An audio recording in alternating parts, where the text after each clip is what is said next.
Keuangan hijau bukanlah suatu prinsip keuangan yang baru berkembang belakangan ini. Bukan sesuatu yang baru sama sekali.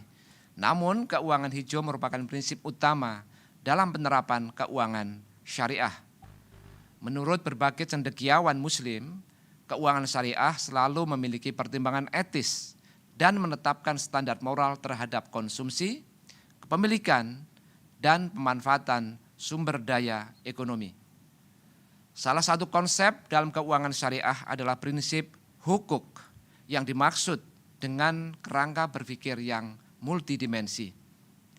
Tidak hanya mementingkan kepentingan diri sendiri, self-interest, tapi juga mementingkan orang lain, society, Tuhan, dan lingkungan atau environment.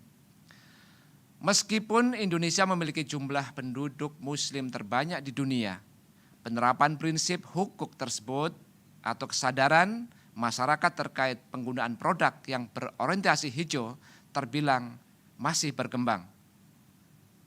Berdasarkan Indonesia Gen Z dan Millennial Report di tahun 2022, mayoritas masyarakat generasi Z dan milenial Indonesia mulai memiliki kesadaran ramah lingkungan serta bersedia untuk menggunakan produk yang ramah lingkungan.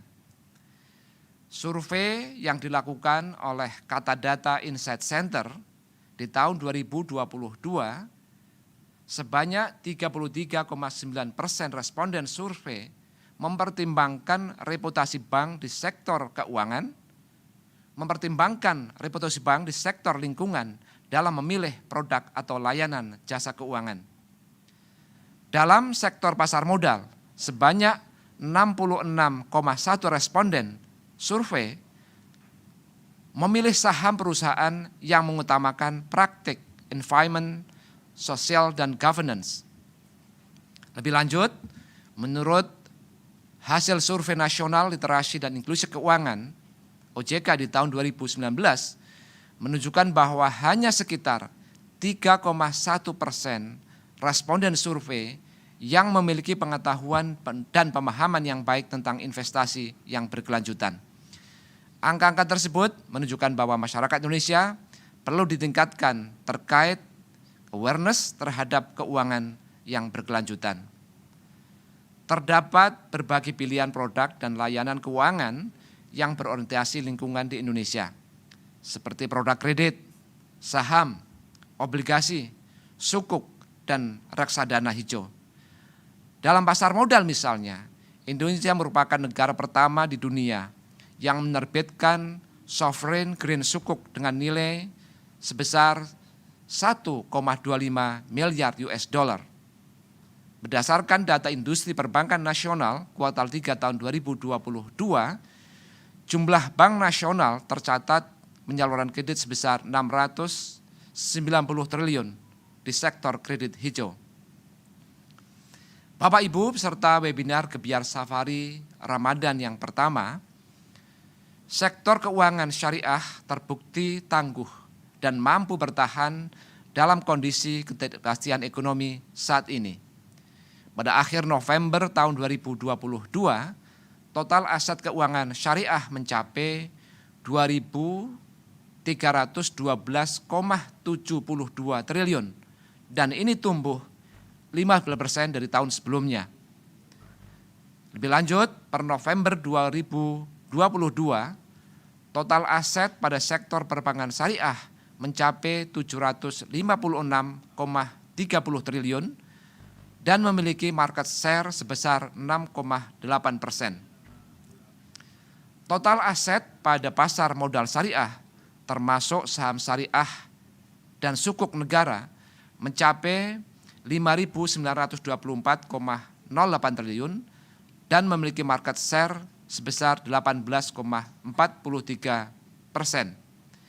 Total aset pada sektor IKNB syariah mencapai 143,97 triliun dan memiliki market share sebesar 4,69%. Meskipun menunjukkan tren yang positif, sektor keuangan syariah perlu memperhatikan tingkat literasi dan inklusi keuangan syariah. Berdasarkan Survei Nasional Literasi dan Inklusi Keuangan di tahun 2022, indeks literasi dan inklusi keuangan syariah sebesar 9,1% dan 12,12%. Walaupun indeks tersebut meningkat setiap tahunnya, indeks literasi dan inklusi keuangan syariah masih jauh di bawah literasi keuangan nasional yang telah mencapai 49,68% untuk literasinya, dan untuk inklusi sudah mencapai 85,10%. Bapak Ibu hadirin yang berbahagia, dalam rangka meningkatkan perkembangan keuangan hijau dan keuangan syariah di Indonesia, OJK telah merumuskan berbagai kebijakan yang tertuang dalam berbagai roadmap dan master plan. Dalam keuangan hijau, OJK telah merumuskan roadmap keuangan berkelanjutan tahap 2, yaitu 2012 sampai dengan 2025, yang merumuskan roadmap yang berfokus pada pengembangan penawaran dan permintaan. Dalam sisi pengembangan dan penawaran, OJK menawarkan skema insentif, inovasi produk, dan pengembangan kapasitas sumber daya manusia. Sedangkan dalam sisi permintaan, OJK menggencarkan kampanye nasional keuangan hijau, berbagai dukungan, program real, dan sertifikasi green kepada perusahaan.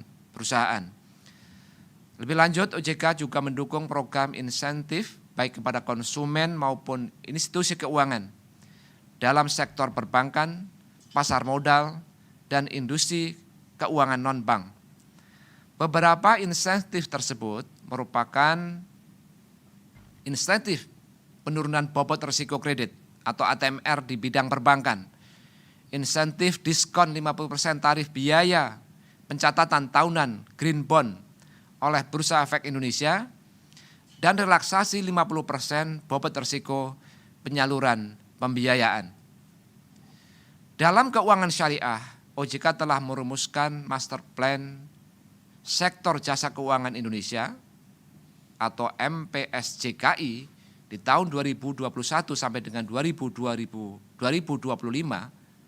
roadmap pengembangan perbankan syariah Indonesia 2020-2025, roadmap pengembangan pasar modal syariah 2020-2024, dan roadmap pengembangan industri bank perkreditan rakyat dan bank pembiayaan rakyat syariah 2020-2025.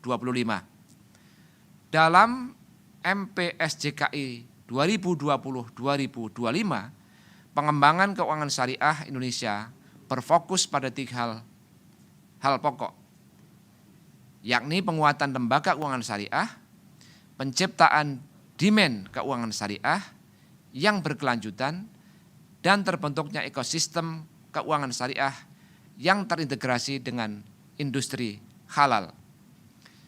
Sebagai bentuk dukungan terhadap pengembangan ekonomi hijau, OJK telah menerbitkan buku taksonomi hijau Indonesia atau Indonesia Green Taxonomy yang diluncurkan oleh Bapak Presiden Joko Widodo pada tahun 2022 silam. Keberadaan taksonomi hijau Indonesia menjadikan Indonesia salah satu negara di dunia yang telah memiliki standar nasional sektor ekonomi hijau sebagaimana Tiongkok, Uni Eropa, dan ASEAN. Taksonomi hijau yang tercakup dalam Sustainable Finance tahap kedua di tahun 2021-2025 untuk sektor jasa keuangan akan menjadi pedoman bagi penyusunan kebijakan, baik pemberian insentif maupun disinsentif dari berbagai kementerian dan lembaga termasuk OJK.